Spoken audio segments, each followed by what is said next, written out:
ఆ 23 మంది ఎమ్మెల్యేలు తీసుకునేటప్పుడు ఒక్కొక్కరికి ఎంత ఇస్తామన్నాడు? ఒక్కొక్కరికి 20 కోట్లు. ఇచ్చింది ఎంత? అడ్వాన్సు. దాని తర్వాత వాళ్ళు ఆ పక్క పోయిన వాళ్ళు అందరూ అన్న అన్న అన్న మీ దగ్గరికి వచ్చేస్తామన్నా మేమంతా అని చెప్పి మళ్ళీ నాకు ఫోన్ చేసినారు. ప్రజల్లో ఒకసారి జారిపోయిన తర్వాత మళ్ళీ వెనక్కి వచ్చినారంటే ప్రజల్లో ఆ రెస్పెక్ట్ పోతుంది, ఆ విలువలు పోతాయి, ప్రజలు ఇచ్చే గౌరవం పోతుంది. కాబట్టి వాళ్ళని మనం కూడా తీసుకోలేకపోయినాం. వాళ్ళ రాజకీయ జీవితాలు ఏమైపోయినాయి? అందరూ సున్నాలు అయిపోయి ఇంట్లో కూర్చొని ఉండరు. ప్రతి ఒక్కరూ కూడా ఈ విషయాలన్నీ గుర్తుపెట్టుకోండి.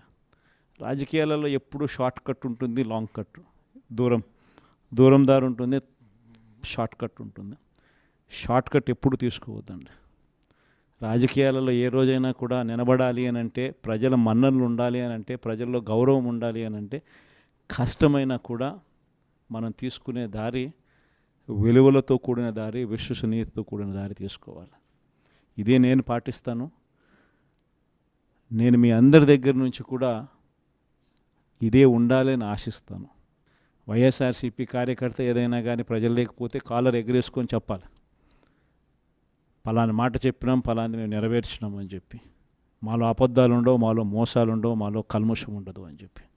అది వైఎస్ఆర్సీపీ కార్యకర్త. ప్రతి ఒక్కరూ ఇది గుర్తుపెట్టుకోమని కోరుతా ఉన్నా. ఈ మన్యం ప్రాంతం స్పెషలీ, ట్రైబల్ ప్రాంతం స్పెషలీ ఎప్పుడూ కూడా నాకు తోడుగా ఉంది. పార్టీ స్థాపించిన రోజు నుంచి, మొట్టమొదటి రోజు నుంచి కూడా వెనక్కి తిరిగి చూస్తే ఎక్కడా కూడా ఈ ప్రాంతంలో మాత్రం 100% యా పక్క ఏది ఏ ప్రాంతం ఎటుపోయినా కానీ ఇక్కడ మాత్రం ప్రజలు మాత్రం, ఇక్కడ మాత్రం నాయకులు మాత్రం, ఇక్కడ మాత్రం ఉన్న వాళ్ళంతా మాత్రం 100% ఎప్పుడూ నాకు తోడుగానే ఉన్నారు. మీ ప్రేమలు, మీ ఆప్యాయతలు ఇదే మాదిరిగానే కొనసాగించమని చెప్పి కోరుతా ఉన్నా. కష్టకాలంలో ఉన్నప్పుడే ఇంకా మీ సహాయము, మీ సహకారము ఇంకా ఎక్కువ కావాలని అడుగుతా ఉన్నా. కష్టాల్లో ఉన్నప్పుడే మీరు ఇంకా గట్టిగా నిలబడాలి అని చెప్పి అడుగుతా ఉన్నా. 5 ఏళ్ళు కన్ను మూసుకుంటూ అయిపోతుంది. ఈ 5 ఏళ్ళ మన పోరాటంలో మీ సహాయ సహకారాలన్నీ కూడా మెండుగా ఉండాలని చెప్పి కోరుతూ, బొత్స సత్యనారాయణను మన పార్టీ తరపు నుంచి మనం ఎమ్మెల్సీ అభ్యర్థిగా మనం రంగంలోకి దింపుతా ఉన్నాం. అందరు ఎమ్మెల్యేలని పిలిచిన, మన ప్రాంతంలో ఉన్న అందరు కంటెస్ట్ చేసిన ఎమ్మెల్యేలను, ఎంపీలను అందరినీ కూడా పిలిచి ఎవరైతే బాగుంటుంది అని చెప్పి అందరి ముందర అందరినీ అడిగాం. అందరూ యునానిమస్గా ఈ ఎలక్షన్లో మారీచుల మాదిరి జరుగుతూ ఉన్న ఎలక్షన్ ఇది, శకుని పాచికల మాదిరి వేస్తూ ఉన్న ఎన్నికలు ఇవి. ఇటువంటి ఎన్నికల్లో మనకు బొత్స సత్యనారాయణ లాంటి కొంచెం ప్రొఫైల్ ఉన్నోడు, కొంచెం స్టేచర్ ఉన్నోడు, కొంచెం గట్టిగా నిలబడగలిగినోడు, మోటుకోగలిగినోడు, ఇటువంటి వ్యక్తులు ఉంటేనే మనం ఎన్నికలను చేయగలుగుతాము. మనం అందరం కలిసికట్టుగా మొత్తం జిల్లా మొత్తం ఏకం కావాలనంటే అటువంటి వ్యక్తి అయితేనే బాగుంటుంది అని చెప్పి అందరి నోట్లో నుంచి వచ్చిన ఆ మాట ప్రకారము మనం కూడా నిజంగానే ఇటువంటి కష్టకాల పరిస్థితులు, ఎందుకనంటే కష్టం లేనప్పుడు, అధికారంలో మనం ఉన్నప్పుడు ఎవరిని కావాలంటే వాళ్ళను పలానోడు ఎమ్మెల్సీ అంటే పలానా ఎమ్మెల్సీ అని సంతకం పెట్టేసి నేను ఇక్కడి నుంచి పంపించేసేస్తే ఆ ఎమ్మెల్సీ కింద వాళ్ళు ఎన్నికైపోయే పరిస్థితి. కానీ ప్రతిపక్షంలో ఉన్నప్పుడు, స్పెషల్లీ చంద్రబాబు నాయుడు లాంటి అన్యాయస్తులతో మనం యుద్ధం చేస్తూ ఉన్నప్పుడు మాత్రం ప్రతిపక్షంలో మనం ఉన్నాం కాబట్టి మనం గట్టిగా మోట్టుకోగలిగిన కెపాసిటీ ఉన్న నాయకుడిని మనం ముందర పెడితేనే మనకు అడ్వాంటేజ్గా ఉంటుంది. కాన్ఫిడెన్స్ నింపగలుగుతాడు, మన వాళ్ళకు కూడా తోడుగా గట్టిగా నిలబడగలుగుతాడు. ప్రతిపక్షంలో ఉన్నప్పుడు కూడా విలువలతో కూడిన రాజకీయాల మీదనే ఎక్కువగా ఫోకస్ పెడుతూ మీ అందరూ కూడా బొత్స సత్యనారాయణ కూడా అదే మాదిరిగానే సహకరించాలని మనస్ఫూర్తిగా మీ అందరికీ కూడా విజ్ఞప్తి చేస్తూ ఉన్నాను. Thank you. పాడేరు నియోజకవర్గం నుంచి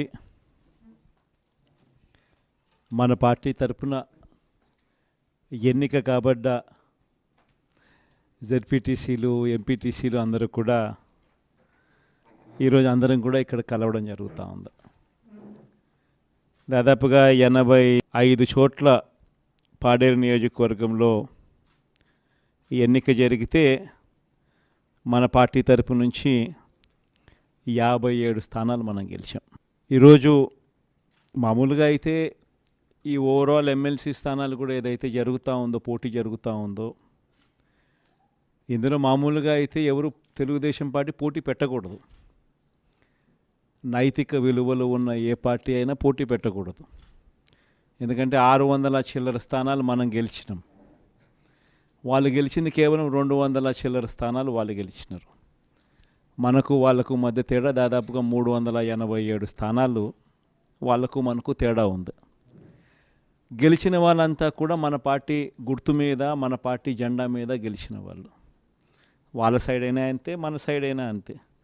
మరి అటువంటప్పుడు మెజారిటీ లేనప్పుడు